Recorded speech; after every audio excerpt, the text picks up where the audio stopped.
ஒரு கட்சி தலைவர் என்னை பார்த்து, அண்ணாமலை பாருங்க பூச்சாண்டி மாயாண்டி மாதிரி இருக்கார் அப்படிங்கிறார். தாடியெல்லாம் வளர்த்துக்கிட்டு அவரை பாருங்க பூச்சாண்டி மாயாண்டி மாதிரி எங்கேயோ சுத்திக்கிட்டு இருக்காரு. நான் இது இவங்கெல்லாம் சொல்றாங்கன்னா நான் பார்த்து பெருமைப்படுறேங்க. இன்னொரு தலைவர் சொல்றார், லேகிய விற்கிற மாதிரி ஊரெல்லாம் சுத்திக்கிட்டு இருக்காரு. நான் மரியாதைக்காக அந்த தலைவருடைய பேரெல்லாம் இங்க சொல்ல விரும்பலைங்க. லேகிய விற்கிற மாதிரி ஊரெல்லாம் சுத்துறார். ஐயா, நமக்கு தெரியும் இந்த பூச்சாண்டிங்கிறது உங்களுக்கு தெரியும். திருநூறு பூசக்கூடிய ஆண்டி அவர் தான் பூச்சாண்டி. மற்ற கட்சிகளை போல திருநூறை அழித்துவிட்டு ஓட்டுக்காக செல்லக்கூடியவர்கள் பாரதிய ஜனதா கட்சி அல்ல. திருநூறு பூசிவிட்டு ஆண்டியாக ஆண்டி கோலத்தோடு இந்த யாத்திரை நடத்தி கொண்டிருக்கின்றோம். அதற்காக நீங்கள் பூச்சாண்டி என்று சொன்னால் பெருமையாக அந்த பட்டத்தை எடுத்துக்கொள்கின்றோம். மாயாண்டி தென் தமிழக மக்களுடைய குல தெய்வம், காவல் தெய்வம். இன்னைக்கு தென் தமிழக மக்கள் மட்டுமல்ல, தமிழக மக்களுடைய குலதெய்வம், காவல் தெய்வமாக பாரத பிரதமர் நரேந்திர மோடி அவர்கள் இருக்கின்றார்கள். அந்த கட்சியினுடைய ஒரு தொண்டனாக மாயாண்டி என்று சொன்னால் அதையும் நாங்கள் எல்லாம் பெருமையா எடுத்துக்கிறோம். லேகிய விற்கிற மாதிரி ஊரெல்லாம் சுத்தறாங்கிறாங்க. ஆமாங்க, 27ஆம் தேதி பெரிய பாட்டில் லேகியம் விற்க போறோம்.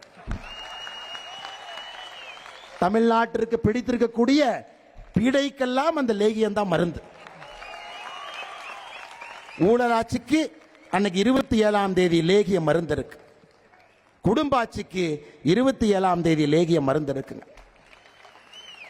வளர்ச்சியே இல்லாம வானத்தேக்க ரொம்ப அருமையா சொன்னாங்க.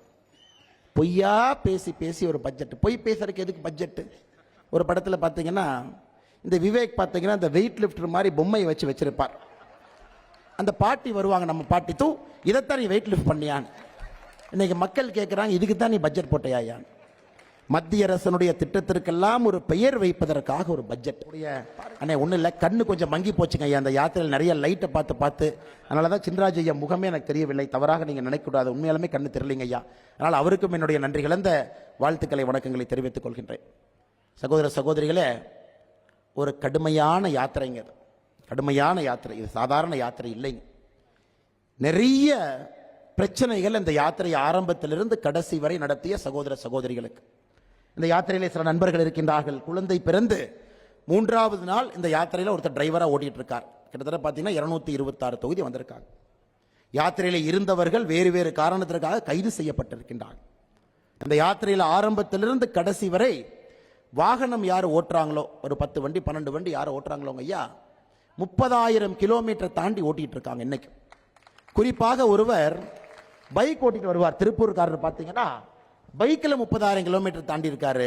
பைக்குக்கு பெட்ரோல் காசு கூட வாங்க மாட்டார். இதுபோல் எல்லா உணர்வு பூர்வமான தொண்டர்கள் இந்த யாத்திரையை நடத்தி நிறைவு பகுதியில் வந்து நிற்கிறாங்க ஐயா. நிறைவு பகுதியில் நிற்கிறோம் ஒரு பெரிய படையோடு, ஒரு சேனையோடு.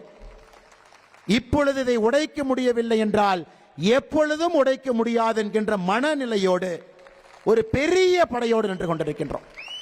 ஐயா, நம்ம முன்னாடி இருக்கக்கூடிய படையெல்லாம் இதெல்லாம் காசு கொடுத்த படையெல்லாம் இல்லைங்க ஐயா, தானா சேர்ந்த படை எல்லாம் நிற்கிறாங்க. ஒருவருக்கு ஒரு கோபம், ஆதங்கம். இத்தனை காலமாக 40 ஆண்டுகளாக பாரதிய ஜனதா கட்சியிலே உழைத்திருப்பவர்கள் மேடையில் இருக்கிறாங்க, மேடைக்கு இருக்கிறாங்க, தொண்டர்கள் இருக்கிறீங்க, இளையவர்கள். புதிய இந்தியாவிற்கு என்னுடைய கனவுக்கும் திமுக ஆட்சிக்கும் எந்த சம்பந்தம் இல்லைன்னா நான் உங்களோட வர்றேன்.